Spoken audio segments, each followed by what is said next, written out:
প্রথম কথা, আগুন যদি আমাকে মারের চেয়ে বেশি কিছু করত, আমার কিছুই করার ছিল না। তুমি কি বুঝতে পারছো? তোমার এই মিথ্যে বলাটা শুধুমাত্র ভাইয়াকে আদালতের কাছে ছোট করেনি, ভাইয়ার কাছে আমার ভালোবাসাকেও ছোট করে দিয়েছে। কিন্তু কেন, কোন স্বার্থে তুমি কাজটি করেছো?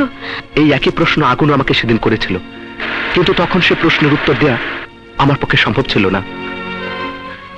কিন্তু এখন আমি তোমাকে বলবো, তুমি শোনো কেন আমি সেদিন আদালতে মিথ্যে বলেছিলাম। ডাক্তার, একমাত্র তোর মিথ্যা সাক্ষী আর মিথ্যা পোস্টমর্টম রিপোর্ট আমার ভাই ড্যানিকে আদালত থেকে নির্দোষ প্রমাণ করে বের করে আনতে পারে, একই সাথে আরো দুটো জীবন বাঁচাতে পারে। আর সে দুটো জীবন হলো ওই যে চেয়ে দেখ। সূচনা?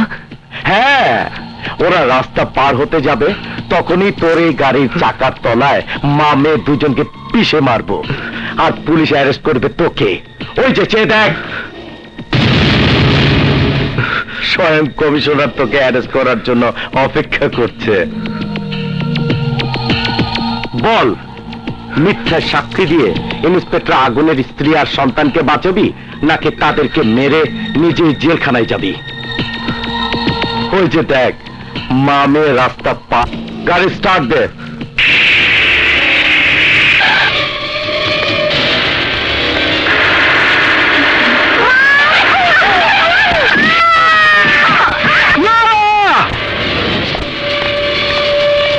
গাড়ি স্টার্ট বন্ধ করো। আমি তোমার কথায় রাজি, আমি তোমার কথায় রাজি। Good, very good. ডাক্তার, তুই প্রমাণ করে দিলি ডাক্তার মানুষের জীবন বাঁচায়, জীবন নেয় না। বেঁচে থাকলে তুই আরো অনেক বড় ডাক্তার হবি, অনেক বড় ডাক্তার হবি। বলো কাজল, আমি কি আমার স্বার্থে মিথ্যে বলেছিলাম? তুমি যদি মনে করো আমার ভালোবাসার দাম দিতে গেলে তোমার ভাইয়াকে ছোট করা হবে, তাহলে আমিও বলছি তুমি আমার জীবন থেকে দূরে সরে যাও। তোমার দেয়া কষ্ট আমি সইতে পারবো। আমার জন্য তুমি আগুনকে কষ্ট দিও না কাজল। তোমাকে নিয়ে আগুন অনেক বড় অহংকার করে। আমিও দূরে সরে যেতাম, কিন্তু এখন আর যেতে পারছি না, কারণ ভাইয়া জানতে ভাইয়ার জন্য তুমি যা করেছো, তোমার জায়গায় আমি হলেও তাই করতাম। কাজল, মাসুদ, ভাইয়ার ভুল আমি ভাঙাবো। যে ভাইয়া তোমাকে ঘৃণা করে, আমাকে তোমার জীবন থেকে সরিয়ে নিতে চায়, তুমি দেখো সেই ভাইয়া নিজের হাতে আমাকে তোমার হাতে তুলে দেবে। কাজল। হ্যাঁ মাসুদ, মাসুদ। কিসমত ভাই, ভাইয়া কোথায়? স্যার তো থানায় না। কেন?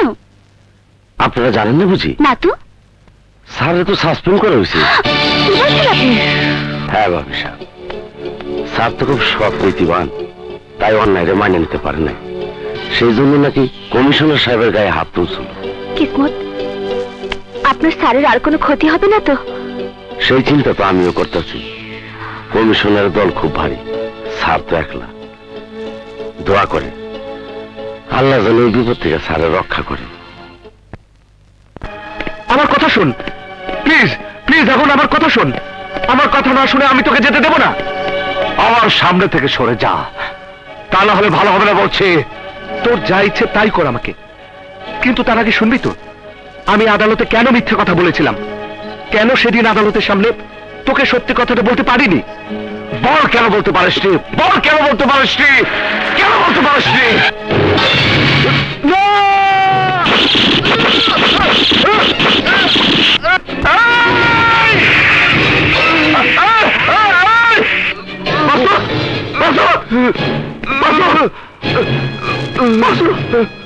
আগুন, আগুন, আমাকে মাফ করে দিস। আমি ভাবি আর সূচনাকে বাঁচাবার জন্য মিথ্যে বলেছিলাম, তা না হলে ওরা ওরা ভাবি আর সূচনাকে